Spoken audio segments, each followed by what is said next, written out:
दिल्ली नगर निगम के महापौर राजा इकबाल सिंह मीडिया में बार बार भ्रष्टाचार को कंट्रोल करने की बात करते हैं और अवैध निर्माण पर अंकुश लगाने की आदेश देते हैं। लेकिन बात जब सिविल लाइन जोन स्थित संत नगर निगम वार्ड की आती है तो सारे वायदे और दावे धरे के धरे रह जाते हैं, क्योंकि आम आदमी पार्टी शासित संत नगर निगम वार्ड में जमकर भ्रष्टाचार का खेल खेला जा रहा है। अवैध इमारतों का निर्माण हो रहा है। संत नगर निगम वार्ड के सिर्फ हरित विहार कॉलोनी में ही 25 से अधिक ऐसी अवैध इमारतें बनाई जा रही है जिनके लिए दिल्ली नगर निगम से कोई मंजूरी नहीं ली गई है, नक्शा पास नहीं करवाया गया है।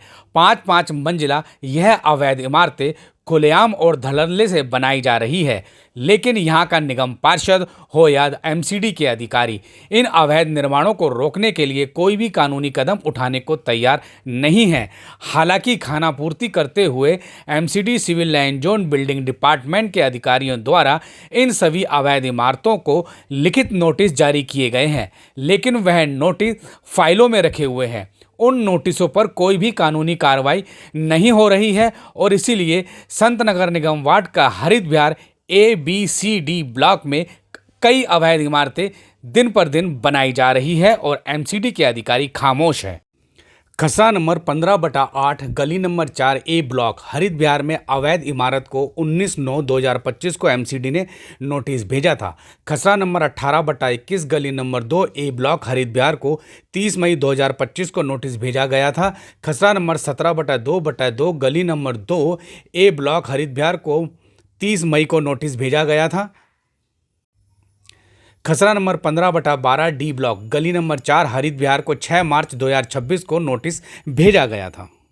खसरा नंबर 15/18 गली नंबर 5D ब्लॉक हरित विहार को 12 मार्च 2026 को एमसीडी ने अवैध निर्माण का नोटिस भेजा था। खसरा नंबर 15/22D ब्लॉक गली नंबर 1 हरित विहार की अवैध इमारत को 16 मार्च को अवैध निर्माण का नोटिस भेजा गया था।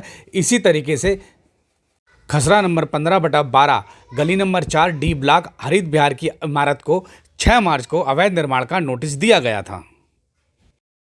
अभी आपने देखा कि संत नगर निगम वार्ड की हरित विहार कॉलोनी के लगभग सभी ब्लॉकों में A block, B block, C block और D ब्लॉक सभी ब्लॉकों में किस तरीके से अवैध निर्माण को नोटिस जारी हुए हैं, लेकिन इन नोटिसों पर कानूनी कार्रवाई करने के लिए निगम बिल्डिंग विभाग तैयार नहीं है, क्योंकि खानापूर्ति करनी है और बिल्डिंगों के खिलाफ कोई कानूनी कार्रवाई नहीं करनी है।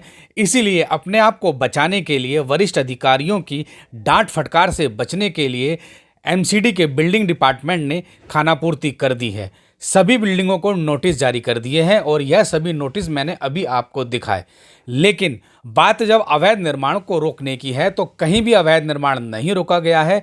पिछले 1 साल के दौरान हरित विहार के सभी ब्लॉकों में कम से कम 20 से 25 नोटिस जारी किए गए हैं, लेकिन जिन बिल्डिंगों को नोटिस जारी किए गए हैं वहां पर अधिकांश बिल्डिंगें बनकर तैयार हो चुकी है और कुछ बिल्डिंगों का निर्माण अंतिम चरण में है। अब सवाल यह उठता है कि ऐसे में नोटिस जारी करने का क्या फ़ायदा है। फ़ायदा यह है कि खानापूर्ति हो गई है, फाइल तैयार हो गई है और वहीं दूसरी ओर अवैध निर्माण को रोकने की भी कोई कोशिश नहीं की गई है। इसीलिए संत नगर निगम वार्ड के हरित विहार में अनेकों अवैध इमारतें यूं ही बन रही हैं जिनके लिए नगर निगम के किसी भी नियम को नहीं माना गया है। हैरानी की बात यह है, स्थानीय निगम पार्षद आम आदमी पार्टी से रूबी रावत है और रूबी रावत की ओर से भी इन अवैध इमारतों को रोकने के लिए कभी भी कोई कदम नहीं उठाया गया है। सिविल लाइन जोन वार्ड समिति की जब बैठक होती है उस बैठक में भी इन अवैध इमारतों के निर्माण को रोकने के लिए अधिकारियों से कोई भी निर्देश नहीं दिए गए हैं। ऐसे में ये कहावत चरितार्थ होती है कि सैया भई कोतवाल तो डर काहे का, इसीलिए बिल्डर माफिया हावी है।